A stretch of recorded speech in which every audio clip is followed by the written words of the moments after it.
Hello everyone, this is Arundhati Amsani and welcome to my channel. In this session, I'm going to talk about signpost words, which are sometimes referred to as transition words as well. So basically, if you look at the picture, you can understand that signpost is a post that bears sign. Here I've chosen the signpost that shows you directions towards New York, London, etc. So when you stand at the signpost, you have directions to the place where you want to go. So signpost is a post that bears directions to show us the way. Okay, so this is what the dictionary also says. A signpost is a post bearing a sign that gives directions or shows the way. Right? Now you must be wondering what signpost words are. So in the way that signpost shows us direction, signpost words in language are the words that take us or take the listener or reader in a particular direction. Okay, so these are the signpost words. So what do you mean by direction? So very often you come across some words in speech or writing where you understand that there is more information coming. So these words actually indicate that there is more information coming, and from the type of the signpost word, you can also understand what sort of information are you going to hear further or read further. Okay, so signpost words serve that purpose.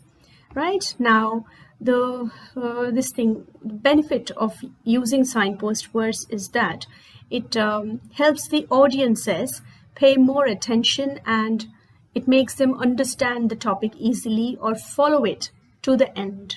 Okay, so that is one of the main uses or benefits of signpost words.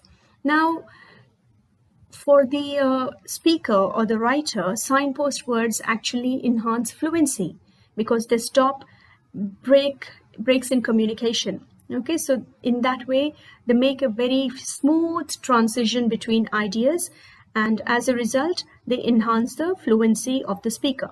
So here, if you can see, I've included that picture of a woman on a rocket. Okay, so I don't mean that fluency is all about speed, but with such a smooth transition, you feel very empowered and confident and in control of your topic or the lecture that you're giving. Okay, so signposts are those tools that smoothen or enhance your communication. They make it very polished and they make it easily understood.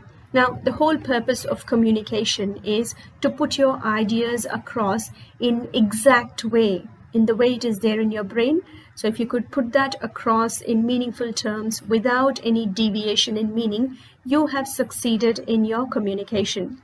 So signpost words are the tools that help you do that, to be successful in your communication. Okay, now signpost words have a wide and varied range. This is a part of vocabulary. Okay, so these are not just confined to one class. Okay, so they are of a wide and varied range, right?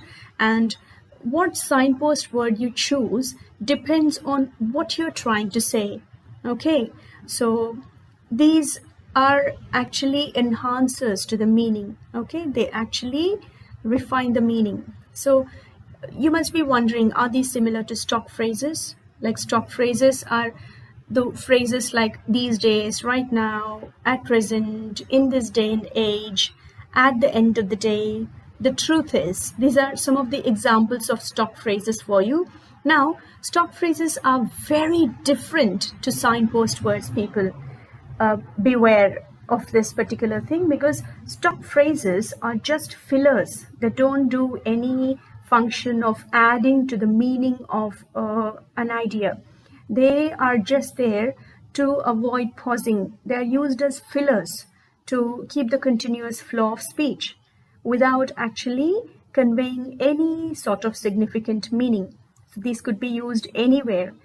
You come across umpteen number of stock phrases every day on television where news anchors, news readers, reporters, etc. These always use a lot of stock phrases.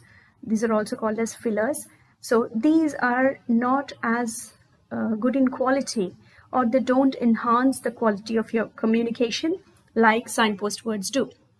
So signpost words, unlike your stock phrases, are very much a part of the content. Okay, so whatever topic you're trying to talk about, or you're trying to explain something, you need, or you are in need of the signpost words to convey the right meaning. Okay, so this makes your speech meaningful because of this reason. Okay, so signpost words, as we know, are wide and varied, and they also serve various functions. Okay, they perform various functions. I've made a list of a few here, but again, this is not exhaustive. Signpost words are a whole world on their own, and they have to be explored, they have to be learned constantly, and they have to be used continuously. Okay, a lot of practice would make you very confident with the use of signpost words. So here I've chosen a list of signpost words for you to see. So here the first one is to give an example, add information, show cause and effect, to show the result, compare and contrast, state purpose, focus or refining, emphasis, which is a little bit different to focus, okay, listing, author's voice, start a new section, signal a sequence, introduce a topic, show organization, politely interrupting, okay, or interrupting politely in a conversation, and concluding something. Okay, so as I said, this is not exhaustive, and we're going to deal with each and every one of this in detail, people. So don't worry that you've missed the list. So moving further on, I've used a signpost word just now. So moving further on, that shows you that I'm going to talk about this particular topic in detail. Okay, so always watch out for signpost words when you're listening to something. That is the best way to learn signpost words. I've heard from someone recently on some other YouTube channel that you are learning English when you're not actually trying to learn. So that's a very beautiful way of putting it. So try to watch out or listen to signpost words when you're listening to something such as a TED Talk. Okay, so guys, let's look at those signpost words that I've mentioned just now, like the list of the signpost words. The first one is giving an example. So you use certain phrases or words that indicate or that signal to the audience that you're going to give some examples. Okay, so let's look at this sentence here. You need to get stationery. So you're talking about stationery, but you're not clear there. So you want to make it clear by saying, for example, pens and pencils. Okay, so when, for example, when a teacher is giving instructions, she might say, you need to get stationery, and students might be asking, ma'am, what sort of stationery do we need to get for tomorrow's class? So, for example, pens and pencils. So that makes it clear. Next one. There are many benefits of learning English. Okay, so here I'm making a statement about the benefits of learning English. Okay, so it wouldn't be clear until I give some examples. So I'm giving example using the phrase such as. So what are the benefits here? Good job prospects, active social life, etc. Well, the benefits of learning English are infinite, numerous and infinite, but here I'm talking about two examples and I'm using the phrase such as. There are many benefits of learning English, such as good job prospects, active social life, etc. Now, people, when you're listening to this lecture, if you have some nice ideas in your mind, you could pause the video there and then and frame your own sentences, okay, using the phrases that I'm mentioning here. And if you like, you can also comment in the comments box, okay, and I'll try my best to give you the appropriate response, okay. Now, the next sentence is, the COVID-19 has affected many countries. Okay, so here I'm talking about many countries, but I'm not saying which one. So to give an example, I'm using the phrase in case of. Okay, so in case of India, I'm citing India as an example. In case of India, there are over 440,000 active cases. So that gives an estimate of how some countries have been affected. Okay, so that's to make it more clearer. Okay, more phrases to introduce examples. So modernization has increased pollution in many cities. Okay, so when I say many cities, the audience would be clueless to what cities I'm talking about. So I'm just giving an example saying a good example of this is my city. Okay, so for example, the film stands as an illustration. Now, illustration is another word used to give example. Okay, that example could be in the form of a picture or something. Okay, so here, illustration is a word used to denote pictures also, but here, illustrate can also be used for introducing example. So the film stands as an illustration of how resilience can help people succeed in life. Okay, so that film is an example of this particular fact of how resilience can help people succeed in life. Next one. Some daily activities can improve your spoken English. Okay, so I'm talking about some daily activities. So it's my duty to give an example to make it clear to the audiences of what sort of activities I'm talking about. Okay, so I give the phrase, for instance, reading a newspaper aloud is good for improving communication. So that is one of the daily activities that you could do. Okay, so people, this is an advice for you as well. So if you want to improve your pronunciation, grab a newspaper in the morning, and most of the smartphones have apps for the popular newspapers in the world. So just you could install that app, download and install, and start reading aloud. Okay. Next one. Let's look at another function of signpost words, which is to show cause and effect. Okay, so cause is the stimulus, okay, or the reason why something is happening, and the effect is the happening itself. For example, you have a book on the table, you push it. The push is your cause, and the book moving forward is the effect of that cause. Okay, so cause and effect are stimulus and response, right? So these are interlinked. So look at these examples. So we are able to learn English better because, so this is a very, very common, very regularly used word to indicate cause. That is why the word itself is because. There are plenty of resources available online. So the cause is there are plenty of resources available online. And the effect is because of these resources, we are trying to learn English better. Okay, let's look at the next sentence. Since there was no one else to attend the call, the cause was that there was no one to attend the call, because of which the effect was that I picked it up. Since there was no one else to attend the call, I picked it up. So that is cause and effect here. Now, another very polished expression, a formal expression that you could use in your presentations, lectures, seminars, etc. is owing to the fact that, it's a very formal expression. Okay, so owing to the fact that we are understaffed at the moment, so that's the cause.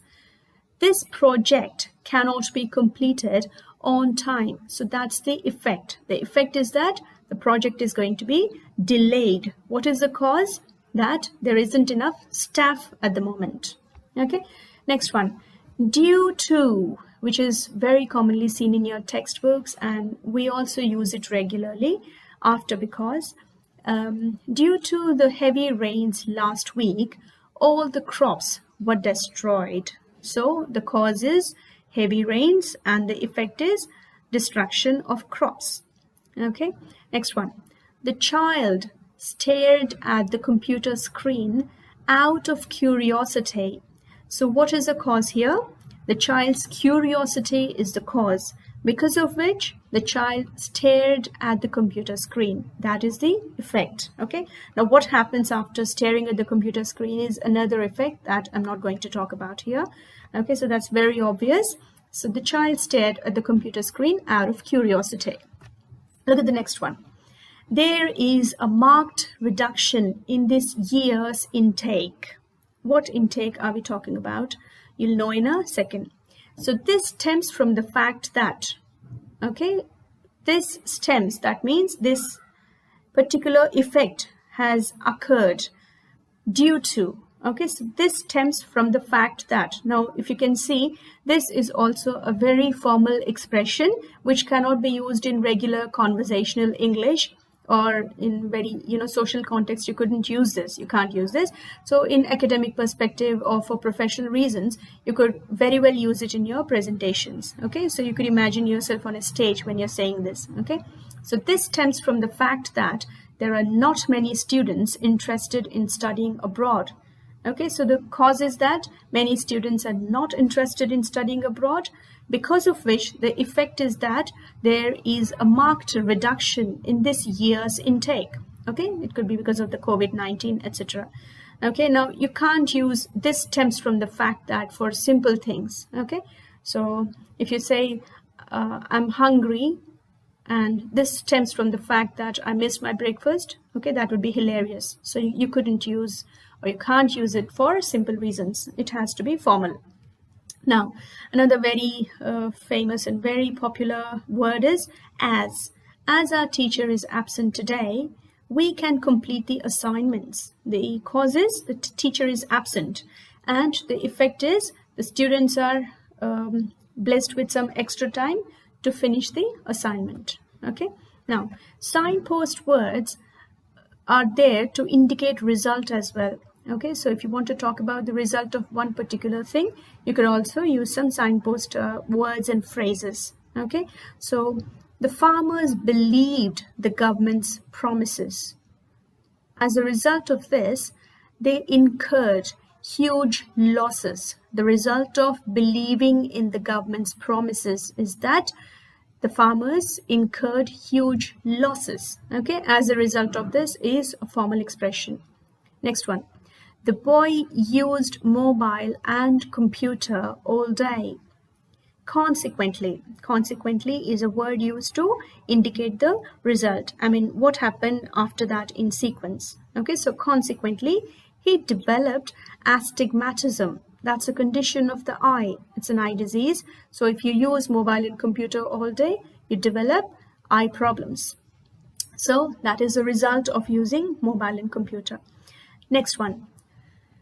The construction of roads on highways led to the development of the city. So roads and highways were constructed, and the result was the development of the city. So this is how you talk about results. Okay, so it's very clear. Like, for example, you pause your sentence there. Okay, let's see this one. The construction of roads and highways led to, and you stop there. That itself will surely signal or keep the audiences guessing that you're talking about a particular result or consequence of the construction of roads and highways, isn't it? So when the audience is in thinking mode, they're following your talk in a more riveted way. They'll be more interested and they would be following it to the end. Okay, so the businessman was wealthy. Okay, and as a result of this, what happened? He built more companies. So I used the word therefore. Therefore is also a formal expression, and it's used mostly in writing. As you know, we use it in letters. Okay, so the businessman was wealthy, therefore he built more companies. Next one. Look at these phrases or words that are used to express contrast. So contrast is when you're talking about things that are different. Okay, so she was tall, but her sister was short. Okay, so here you're talking about two different things. Now, you might be asking, what is the difference between compare and contrast? So compare actually draws similarities also, whereas contrast is only to describe the differences. Okay, so contrast. Now, people often make great plans for the future. However, now the moment I say however, you understand that I'm going to talk about something that's in total contrast or not in line with the sentence that I've mentioned before. Okay, so contrary. So people often make great plans for the future. However, they don't work on them enough. Okay, so just the moment I say however, you understand that I'm saying something negative. Although is another contrast word. So although she worked hard, you understand that maybe it didn't have the result that she expected. Okay, so although she worked hard, she never succeeded. Okay, now people, I would like to mention one important thing here for you, that most of the English language learners make a mistake of using although with but. Okay, so for example, they say, although she worked hard, but she never succeeded.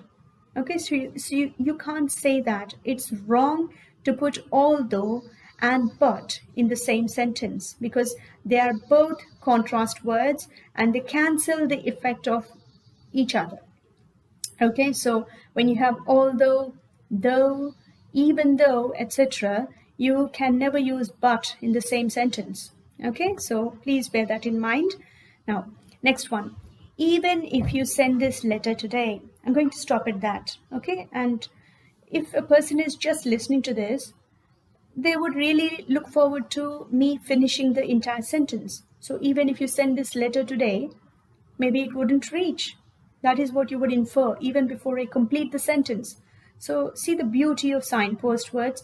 They make you understand the sentence and be in better control of what you're listening, and they make the speech easier and smooth flowing for the speaker.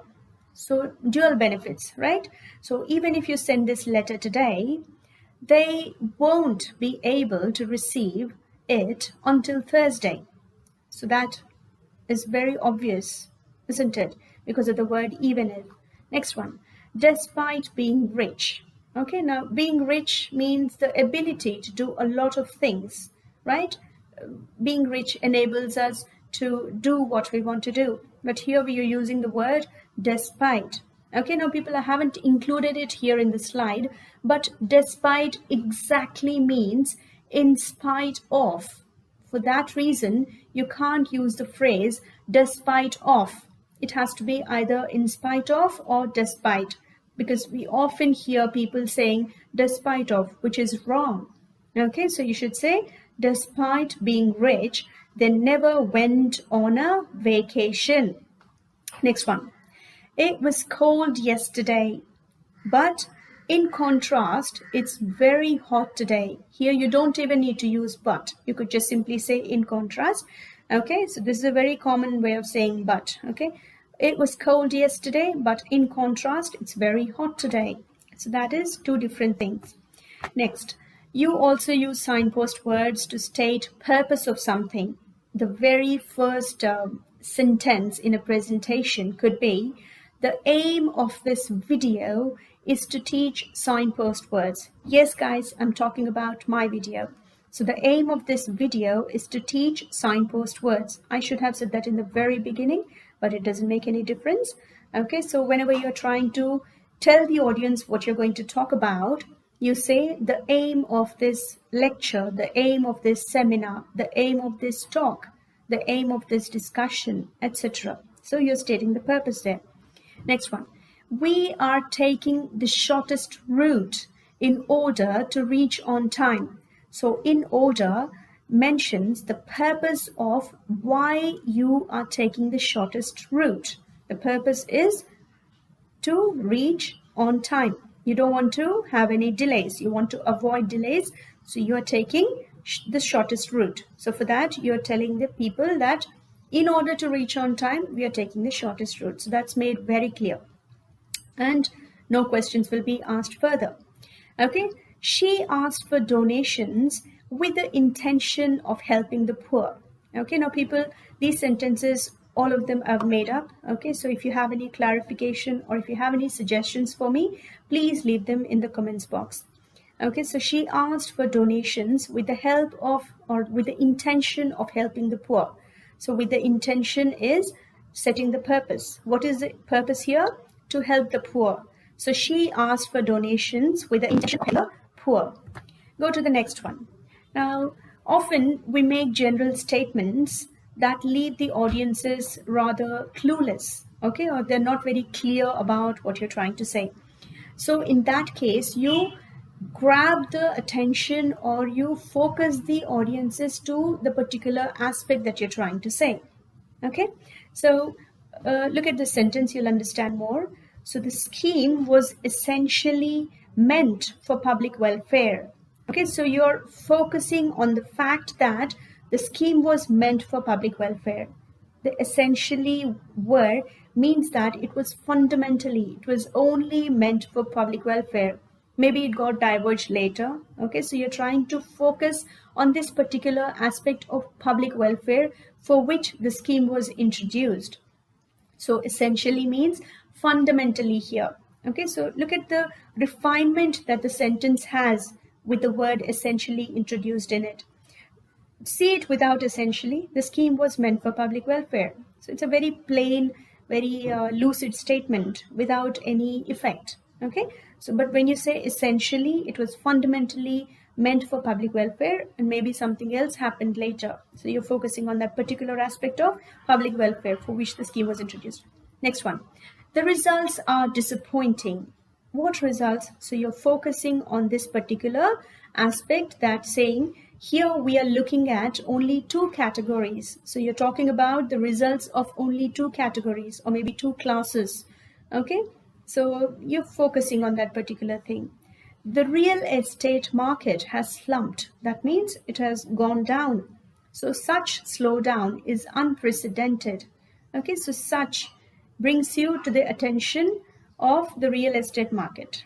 Brings your attention to the real estate market, saying that such slowdown is unprecedented. That means it has never been seen before. Okay, so the real estate market has slumped. Such slowdown is unprecedented. More phrases with focus. Okay, so India has been severely affected by COVID-19. So this is a very general statement, and you're trying to shift the focus of the audience on particular thing, that is large cities. So you're talking about the fact that the damage is particularly severe in large cities. Okay, so this makes it very refined, very as the word says particularly, it gives you that particular detail. Okay, and it's not the same as giving example. Okay, because you're talking about the damage that has been done. Okay, the effects of COVID-19, and you're particularly talking about large cities. Okay, and let's look at the next sentence. You'll understand more. You must work on your English speaking skills. Okay, I just said that, but I don't know which English speaking skills you're talking about. So to be specific, you need to improve your fluency. Here, you're not giving fluency as an example of speaking skills, but you're talking about the specific skill of fluency that you have to improve. Okay, so you're grabbing the attention of the listener to one particular aspect of English speaking skills. Okay, so that is fluency. You must work on your English speaking skills. To be specific, you need to improve your fluency. Okay, guys, wherever you have any doubt or wherever you want to stop and ponder, just pause the video and you could do your own activity, right? And if you need any clarification, suggestions, or if you want to say something, please leave them in the comment box. Okay, that would make it easier for me to understand how you're taking it and how effective my classes are. Right? So moving on to the next sentence, implementation of vaccines has to be done extensively. So I made a statement saying it has to be done extensively. And you're focusing on this particular aspect, saying to emphasize people in villages have to benefit. Okay, so this is about focus and refinement, people. Now, another thing is very close in meaning to focus, but it's not exactly similar. So emphasis is where you're trying to stress on one particular topic. Okay, you're saying one aspect, but you're trying to emphasize, you're giving it extra importance. Okay, so that exercise was definitely tough. You're stressing on the fact that it was tough. So you're using the word definitely. There's no doubt about it. Surely. Okay, the answer is obviously wrong. Okay, so obviously something that is very evident, that is easy to see, easy to understand. So you're stressing on the fact that it was very easy to understand that the answer was wrong. Next one, the test failed. Inevitably, inevitable is something that's unavoidable. So when you say the test failed inevitably, that means no one could stop the test from failing. So the test failed inevitably due to the lack of quality control. I forgot to include the article before lack of quality. So the test failed inevitably due to the lack of quality control. So you're stressing on the fact that the test was meant to fail because of the lack of quality control. Next one. Technology has undeniably opened up new avenues. Undeniable is something that you can't disagree. It has surely opened up new avenues. Would you agree with me? Yes. It has completely made a complete 360 degrees change, right? Let's go to the, or is it 180 degrees? Sorry, guys. Now, next one. Author's voice. The signpost words used to express the author's personal opinion or the author's take on something is author's voice. Okay, so we use some words for that sake. So here, clearly, this government is irresponsible, or I should have said this government is responsible for the death of farmers. Okay, so sorry about the typo there. So this government is responsible for the death of the farmers, and the author says clearly that is his personal opinion. Okay, now mostly let's look at the second sentence. I'll tell you something. So the tsunami caused a huge damage. Okay, so that's a fact. Now the author is again saying in fact. Now mostly when a speaker says in fact, it has to be his opinion rather than a fact, isn't it? So if it is a fact, you don't have to use the word in fact. So when you're listening to a word called in fact, you should understand that the author is trying to say something from his own perspective. So the tsunami caused a huge damage. In fact, it is a wonder how a few people survived. So this is the opinion of the author. I mean, he's really doubtful. How did some other people survive when everyone died? So that is the author's voice, right? Now, next one. The whole family succumbed. That means they fell prey to the disease. The whole family succumbed to the disease. Interestingly, the old woman survived. Okay, so the fact is that the entire family has succumbed to the disease, and the author finds it interesting that the old woman survived when everyone else died. So it's highly unlikely for a person of an old age to survive a disease or to fight a disease. But interestingly, this is what the author finds interesting. So interestingly, the old woman survived. Next one, she's arguably one of the most underrated actors. So underrated is when you can argue on a particular aspect. You're so confident about it. Okay, so she's arguably one of the most underrated actors. Okay, next one. Many people won awards, but certainly he deserved the most coveted one.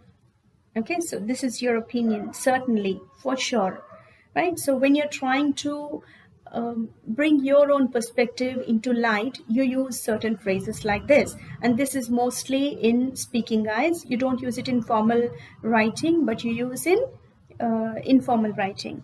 Okay, so go to more sentences about author's voice. So her research has contributed importantly to our understanding of the disease. So the writer or the author or the speaker considers that her research has contributed in an important way to our understanding of the disease. Okay, so the understanding of the disease has been enhanced by her research. So that is why he thinks that understanding or enhancing the understanding of the disease is one of the important results of the research of a particular scientist. Okay, I hope that is clear. She suffered a disc prolapse. Okay, this is a condition of the spinal cord. So she suffered a disc prolapse and was evidently in great pain. So read this sentence without evidently. She suffered a disc prolapse and was in great pain. So you're just stating what has happened. But when you say evidently, the author is adding his voice the author says that it was very much obvious to see, it was very much clear that she was in great pain. It could be easily understood. Next one, I thought he was honest, so that was my presumption. But apparently he was not. Apparently he was not. Apparently means by the looks of it, by the appearance. So when I thought he was honest, he might have done something wrong or something bad, because of which I started believing that he was not honest. Okay, moving further, let's have a look at another signpost, which is starting a new section, right? So when you're giving a lecture or a presentation or some sort of seminar, you always intend to divide your work into different sections, and for that sake you indicate to the audience that you're going to move to the next chapter or next lesson, etc. So the kind of phrases that you would use would be, let's move on to the next chapter. Okay, moving on further, we would be looking at the causes and symptoms of the disease. So you've looked at one aspect of the disease till now, and further you're going to look at the causes and symptoms of the disease. Okay, and another one, quite straightforward, is the next topic I'd like to focus on is question tags.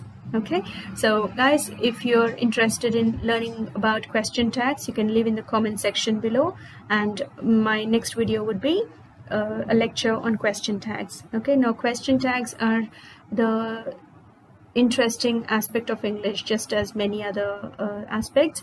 So question tags are very commonly and extensively used in foreign countries where English is spoken as the language of communication. So obviously, for that reason, the next topic I'd like to focus on is question tags. So that makes a great example here. Okay, I'd like to expand on this topic. That's another way of starting a new section. Okay, now moving further, the next signpost would be to signal a sequence. Okay, so if you can see that picture in the background, I've chosen some funny images for you to make you understand what a sequence is. So what happens after one thing. Okay, so all these things come in a row, a sequence. So when you're talking about things that happen one after the other, that's a sequence, and you use phrases like, or words like, firstly, secondly, thirdly, and finally. And I've chosen the things that are important and that come in a sequence in learning English here for examples. Okay, so firstly, let's work on fluency. So that's one of the very initial or the exercises that focus on learning English in the beginning stages would be to improve fluency. So firstly, let's work on fluency, and secondly, we will move on to vocabulary. Okay, so vocabulary is all the words that you come across. And guys, I must mention here before I forget that one of the best way to learning new words is to read extensively. By that I mean reading anything and everything that you come across, right from newspapers, magazines, journals, books. There is a plethora, or there is a world of literature out there for you right now. So fiction, non-fiction, self-help, there's so many categories. Whatever is of your interest, just grab one of those works and, bury your head into it. And honestly, that's the only way to develop command over language. So reading extensively, and when you read, you come across new words, and that is one of the most natural ways of learning vocabulary compared to rote learning or memorization, or learning a list of words and doing analysis in classes using in your own words. All these are secondary. Even the etymological or the root word analysis is secondary, but the very nice way, very easy or effortless and most natural way of learning vocabulary is to read a lot. So guys, make use of the Kindle app on your mobile. You have Audible, which is audiobooks. So whatever you come across, just grab it and start learning the language, okay, with the help of reading. And thirdly is another word which we use for signaling a sequence. So thirdly, we will learn basic grammar. So the further steps in learning language would be to improve your correctness, your accuracy of expression. So learning grammar will make you correct in meaning. Okay, so guys, hope I'm not confusing you with signpost words and learning English language on the whole. So these expressions are just to signal a sequence, and whatever steps I'm talking about are just to give examples of how you could learn language in sequence. Okay, and finally I'll teach you phonetics. So finally is like the last step that you follow in language learning, which is to improve your pronunciation, because believe it or not, pronunciation alters the meaning of words a great big deal. So you don't want to fall into trouble just because you can't say a word the way it has to be said. Okay, so phonetics finally. So that is signaling a sequence. And moving on to the next signpost, which is introducing a topic. This has to be in the beginning, but never mind. It's a very fairly straightforward thing, and you know, there's so many expressions for the same, but for some reason people fumble in the beginning. So this is just to avoid that. So I'm going to talk about, or I'm going to be talking about, the advantages of vaccines. Okay, so that is one example. I'm here to talk about the importance of vocabulary in communication. I'd like to talk about words and their origins. Okay, that's another example. I'm going to give you information on current trends in language research. Okay, I'd like to throw light on. Okay, this is a very less oftenly used word, and you could also say I've chosen to talk about when they ask you to select a topic, okay, or talk about a topic of your choice. So you could say I've chosen to talk about. That's another way. Right, the next one is to show organization. So when you talk about a particular topic, you want to break it into manageable or understandable chunks. So that is how you demonstrate your mastery over that particular topic. So you show organization, saying that this topic can be divided into 3 parts, or you might have made a number of points about that particular topic. So that's your way of organization. So you could say, I have a number of points to make about this topic, or there are 3 important aspects to this. Okay, so that demonstrates the fact that you've done your groundwork and you're able to come up with something very meaningful, organization. Okay, I'd like to begin with. So that's how you want to start. Right, and moving on further, you have as a part of your debates and discussions, like for your job selection process, this transition from academic career to professional career requires a great amount of analytical skills, the ability to analyze a topic. Okay, so as a part of job screening, this is essential, and students can't escape this, and this is such a popular part of campus placements these days. So analyzing is an essential part of a group discussion or a debate where you have more than 4 or 5 people talking about a particular topic. Now people, if you've watched discussion panels on national television, regarding news items, news articles, news things, you see people trying to put their point of view across. Okay, so every time you make analysis of something, you want to talk about the consequences of something, or you want to explain something in detail, or something that's very cryptic or very not easy to be understood. You try to make it much more easily understood even by laypersons. Okay, and you talk about why that topic is important, and how would that affect, how that would affect people in the future, how it was in past. So this is all analysis of a particular topic. Okay, so when you're analyzing, we use expressions such as, where does this lead us to? So that would talk about the consequences or effects of some particular topic. Someone might have committed a crime, or something might have happened of national significance. So you would talk about, like, where does this lead us to? Okay, what does this mean? Now, when you say what does this mean, you're trying to explain what you've just stated that is very general in sense. Okay, so you might use a different set of words, or you might go into a greater detail to explain that. So that is actually explanation. Translated into real terms. So that is when your data or information is not easily understood, especially in business terms. When you want to describe the profits and losses of an organization, the information might be like cryptic. It might be in the form of a graph or a chart or statistics or an Excel sheet. To make that clear, you might say, translated into real terms, this would mean a threefold profit for the company next year. Okay, so that's easier way of talking about it. Now, why is this important? When you pose this question, the audience starts paying attention to your talk, okay, and they also start thinking why that could be important. Now, speakers use these kind of phrases to get some interaction with audience as well. Okay, so why is this important? And you could ask, follow it and answer this question. Okay, the significance of this is, that is also talking about the importance of something, right? The next signpost word is polite interruptions. Okay, how to interrupt someone politely in a conversation or a discussion, right? So you could use phrases like, may I add something, or can I say something?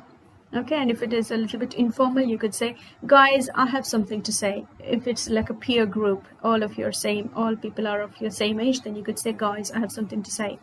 Now, that reminds me, this could be a little intrusive if you are saying this to unfamiliar persons. Okay, so try to say it to people who you know.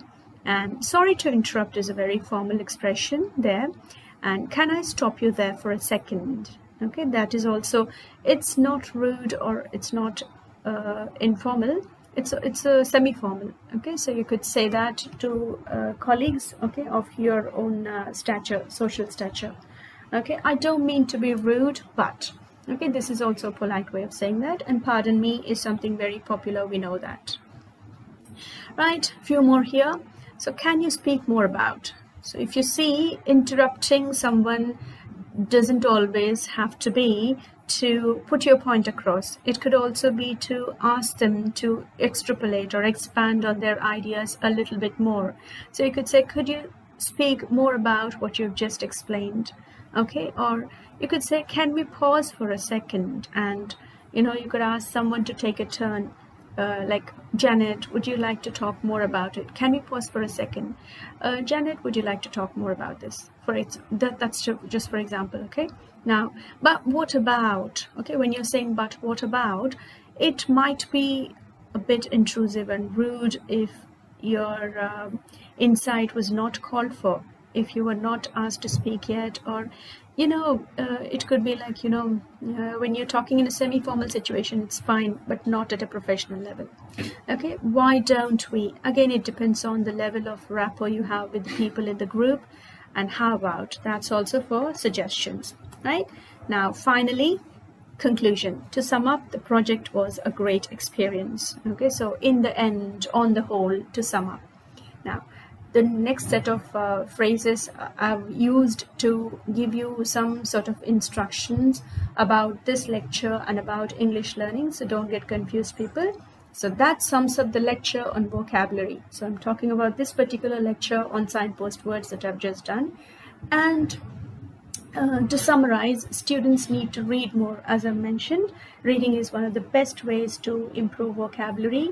And again, listening should also be included. Okay, so listening would make you understand the flow of ideas and the way letters make sounds. Okay, the sounds of letters. So definitely you have to read and listen more. The more you take in, the better your expression would be. And another expression to say conclusion is, in conclusion, practice is essential for speaking confidently. Now that is true of every other skill that you learn in your life. Okay, the more you do something, the better you get at it. Okay, so try speaking confidently and start off with your friends and family members and speaking to yourself. Some people love to record their own voice, so if you want to record and play it back to yourself, if you feel confident that way, you could do that.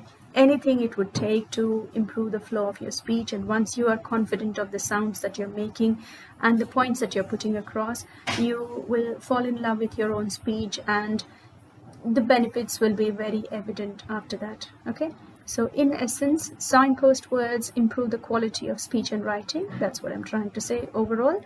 And in a nutshell, you must use signpost words very often. So people, what are you waiting for?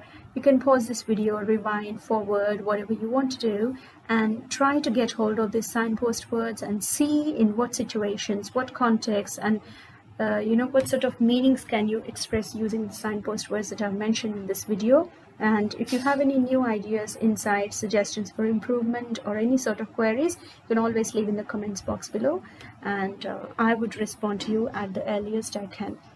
Okay, so thank you for watching this video. If you like it, just hit the like button and share and subscribe to my channel. Thank you very much.